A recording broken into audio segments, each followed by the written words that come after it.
Welcome to another episode from the Critics Collective. We're talking Love is Blind, season 9. We're going to talk about, or I'm going to talk about episode number 2. Now, if you like long walks on the beach, putting on a nice vinyl, relaxing, maybe conversations about really anything in life, maybe you like someone to cook breakfast in the morning while you kind of chill, have a long day at work, get the bath water ready for you, put the kids to bed, cook, clean, then maybe I'm the kind of host you're looking for. Hit the subscribe button, like, follow, comment for more, notification bells on. And like I said before, if you want to keep the mood going and you realize you haven't found that person that's special, check inside the links.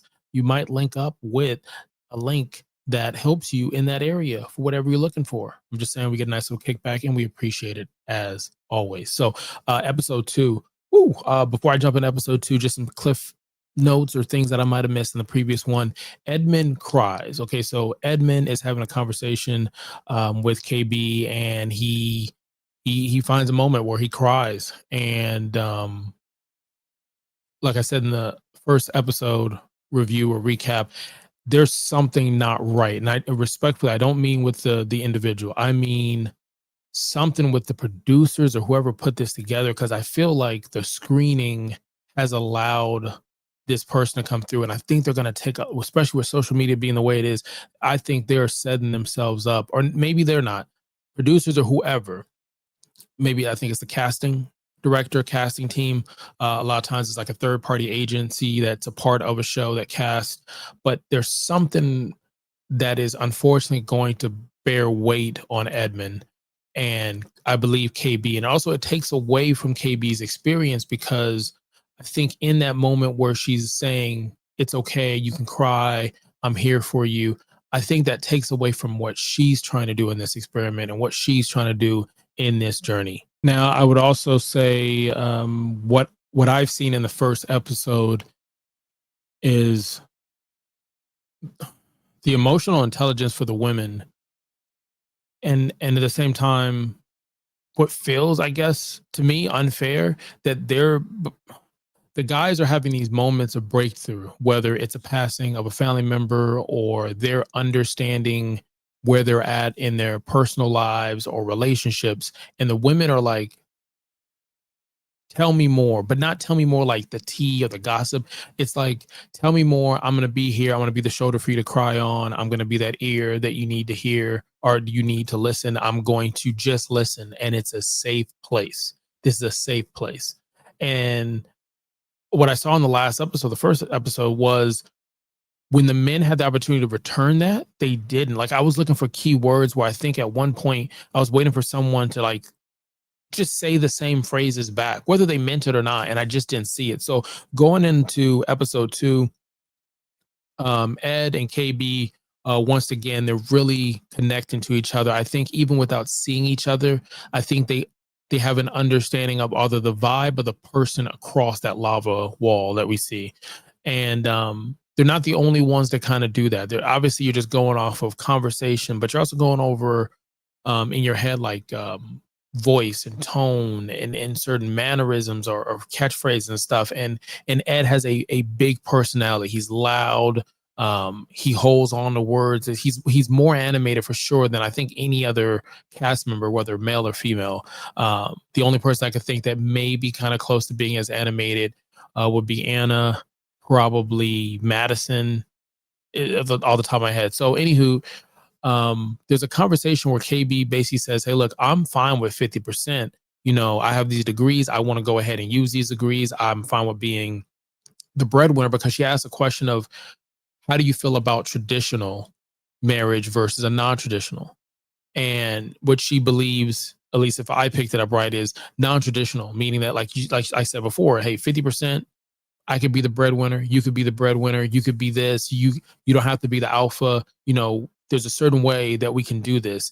And Ed was like, yeah, same thing. Like, I feel like I could be that strong person or be reserved at times and stuff like that. And then it just kind of goes where I believe she says something along the lines of, and if I have to do everything, then I will do everything. And I'm like, I don't think that's fair for a person to kind of put that out at the beginning, because you can see how Ed, I felt like, automatically took that as like a victory. Like, I don't have to own up to those expectations. And I think it's important for both couples or your partners to have that conversation to be like, hey, this is what I expect of you, or this is what I expect, or this is what I'm looking to grow in, my weaknesses and things of that nature. And I feel like once again, it puts it on KB to kind of hold the load on that one. I feel like I'm introduced to Nick. I haven't seen Nick the whole time. Maybe it just wasn't brought to the front with his storyline or what was done. But there's so many. Just being respectful, just watching what I'm watching with my own opinion. Nick seems like a red flag walking. This dude's talking to, and I'm not gonna say talking to two women, because what I'm learning is two women, two men, multiple partners. That is a thing. Like, you're trying to date the person. It's not like I said in the first episode, the show Love at First Sight on TLC. But the lying, I feel like he's lying. I feel like he's not even feel like he's fucking lying. He's like, oh, you shot up to the top. It's like, is it a fucking sales pitch? Or you really, trying to feel genuine connections? Or when you're feeling those genuine, that's what I want to say, genuine connections, right? Is it, this is how you filter it by you're up to the top, and kind of keep spinning those plates until you find what it is you're looking for from these women, or the women you're looking for. When he looks at his book, I think he's the only one I feel like looks at the book as if it's a script. It feels like he's doing an interview constantly. It doesn't feel authentic. Another red flag was kids. He made some jokes about pickup lines and stuff. And at one point, he kind of makes a joke about, well, I say this to a kid to say that I'm better than them at skiing. Like, you see that kid over there? I'm a better skier, because to him that breaks the ice, but not seeing that's not cool, and not seeing that someone else may pick up on that is negative. And then he says something, and again, here we don't go for that, but he was like, kids, I laugh at kids getting hurt or something. I'm paraphrasing, let me know in the comments if I'm wrong, but he said something. I was like, what? And then Kay, who he's talking to, she kind of laughs about it, but it felt like it was more of a nervous laugh. I didn't feel like she was 100% okaying it and signing off on it, but I felt like it was wrong. I just felt like Nick is a walking red flag, and I'm just saying it watching the episode. And then Kay mentions her past relationships and that she didn't see red flags, and she doesn't understand why there's a feeling that, not that something's not right, that maybe something's wrong with her, that she has some weird feeling. And I'm like, no, that's the red flag. That's your life experiences. Your intuition is telling you that this ain't right. Like, something ain't right. It's telling you, and you're not, I guess, confident in it, or you've been through something. I can't explain, what it is for her, or even if I was in that position, but it's just like, damn, it's like, you are correct. There are red flags with this person. Brendan, I feel like Brendan's a good guy. Brendan and maybe Annie, if I'm saying it correctly. But then you also have, I feel like the interesting thing is with Anna, and I'm looking at my notes based off the time when we watch the episode, so that way I don't kind of jump ahead of anything. Anna, I feel like I said in the first episode, her personality is great, and watching her talk to Patrick, and seeing kind of how that plays out. I think similar to maybe KB and Ed, there's something when you're looking for someone that looks like you, that has lived a life that is similar to yours, that has maybe the same culture background or classism, or maybe the upbringing for school, or the conversation with Megan W, where she's like, I feel like a lot of men are intimidated by the fact that I'm a businesswoman. I know what I have my own money, I have my own things, and they feel like they can't get in the ring with me. And so those are different little elements that can be very intimidating, especially early on in the relationship, not to mention like as the relationship's going.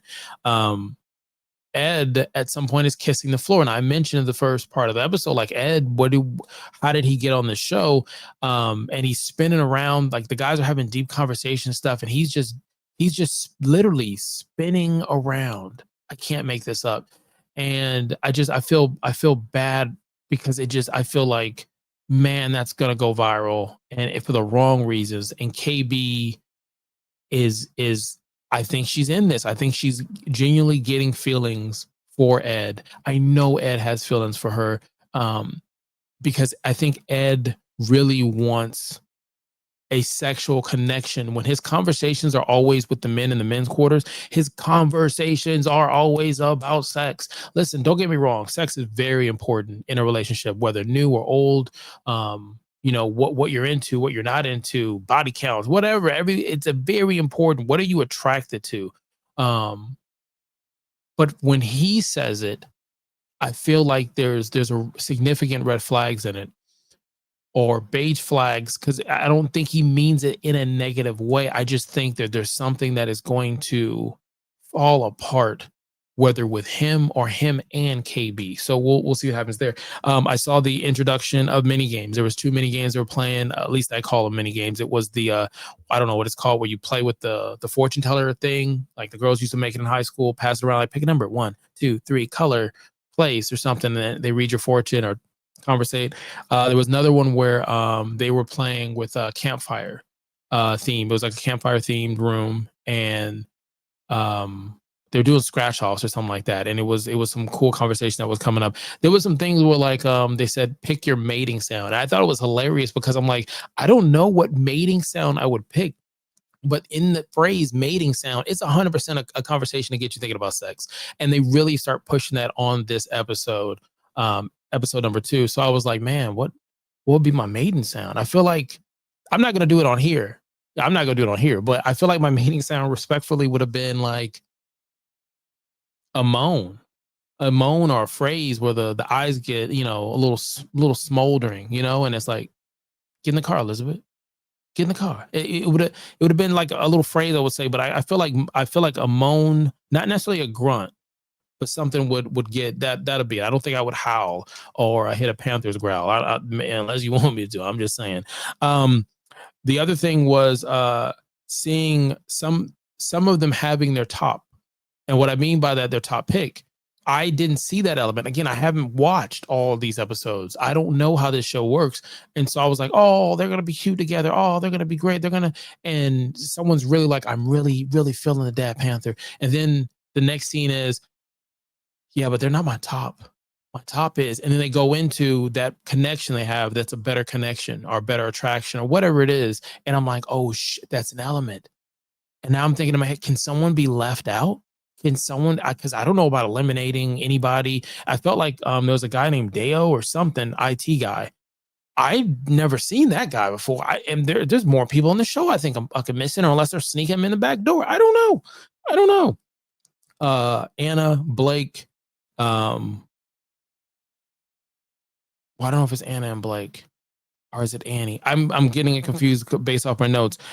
At one point, I think it might be Patrick. Patrick is almost not outed. I don't want to use that. I want to make sure that I'm being respectful, because I think that word means something completely different nowadays. But he is, I believe, forced to conversate and say what his nationality or his ethnicity is.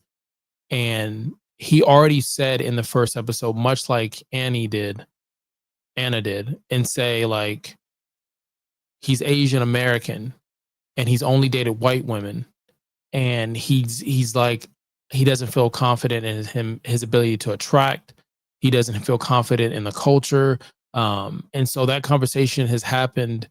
And I think really, those two, especially being Asian American, they're the only ones with that you're seeing. I think you would see that with KB and Ed if they don't pair up and they go elsewhere, because I think that's a conversation that happens. And that's what I mean by, like, if you listen and you're hearing things and you talk to them, I don't know how long they've been talking, you can kind of have an understanding. And I think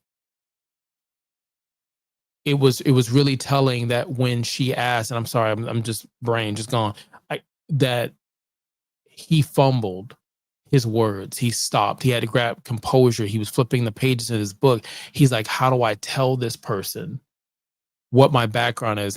And it's an insecurity. And once again, the women are sitting there saying, let's talk. I'm going to listen. Talk.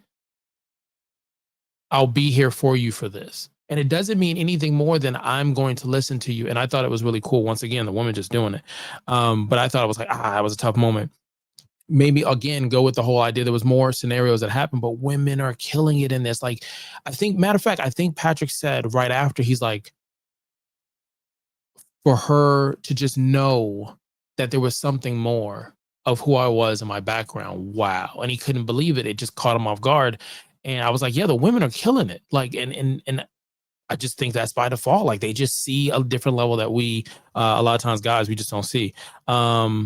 Anna and Patrick have this moment where they realize they're both Asian American, and where they're from. Both, I believe, of Chinese cultures. And it was, they're both, I think, in tears, like, to have that person that understands what they've gone through. They both have predominantly dated white people, and they both talk about what their families would want. And they're both talking about just feeling like they're missing out, like that genuine connection of who they are. And so to see this and have them both say how sexy it is to be like, I understand why you sound the way you sound. And I understand the culture, and I understand this, and I understand that. And for Anna to say, hey, look, the breakdown of it is the fact that opposites do and don't attract. I don't think necessarily opposites. I believe opposites attract. I think it makes it interesting, but it doesn't have to be the be all for that. And she explains like, hey, this is who you dated, Patrick, in the past, and you don't see the habits or the trend that you're doing. And so for these two, like, man, they're gonna click up. It's gonna be something. And it's going to be some Madison. I forgot the guy's name, but Madison she's in love. She's already in love. You see her and a few other ladies kind of do it where they kind of close the book to their heart or their chest, and they're just like, oh my gosh, they're just like, there's the person is saying all the right things every time they talk. So it's cool to see that. Blake, is it Blake? It might be Blake. I think Blake and Anna, that's another thing, because I think Blake and Anna are feeling each other too. So it's like this love triangle thing that you're seeing here that wasn't introduced really in the first episode. And then you get down to the end of the episode, and I'm just completely floored and shocked about what's happening with Patrick as Patrick goes to the room and Annie doesn't show up. She's not there. They had this big breakthrough. Right now it feels like she's being courted by two men, and she doesn't show up to this room. So I'm hoping it's some weird thing like she went into the wrong room and there was nobody there, or even if she chooses Blake for whatever the reason is, or someone else, that would make sense. And maybe they're just cutting it like they are, just to kind of add to the drama that is a reality show. But let's go ahead and rate this episode. I don't know if I'll continue rating the episodes, because I just think it could go. It's going to be hit or miss. I think it goes by what's going on in the episode. I'm clearly enjoying the hook and the breadcrumbs they're putting that make my brain say I want to watch more. But we rate from a 0 to a 5. We're talking the 9th season of Love is Blind. We're on episode 2. It's been interesting. Tyler Perry's sister got me here. So hit the subscribe button, like, follow, comment for more, and we really appreciate it. I'm gonna rate this a 4. This is a very good episode. I've still on my toes because I don't know what the show is gonna give me. I don't know what the games they play. I don't know. It's starting to hit me with the flirty stuff they added in the second season. One, I don't know how many episodes in a season. I don't like to watch shows and know how many episodes. Like when I watch Netflix, I wish I can go into the settings for a lot of the streaming service and customize how I want it to look and respond, because I don't like shows that tell me how many episodes. Just say like 4 plus, 3 plus, and I'll know, oh, okay, cool. And then let me watch it, but don't say you have 2 left, because I'm gonna start trying to figure out the plot and tie up storylines. But anywho, like I said, I really enjoyed this, and for whatever reason, it's got me, you son of a bitch, Netflix. If I didn't say it in the first episode, you got me getting ready to watch another episode. So I'm gonna keep watching, try to catch up so that it's new on Wednesdays, because it comes out on Wednesdays, and I'll do that. But man, I don't know, man. This is an interesting concept. Like I said before, I don't watch a lot of reality TV shows, so maybe other shows that are similar or something. Like, man, if you thought this was crazy, because we did an episode for Sex Box, I thought that was interesting too, and that got canceled after I think 2 seasons.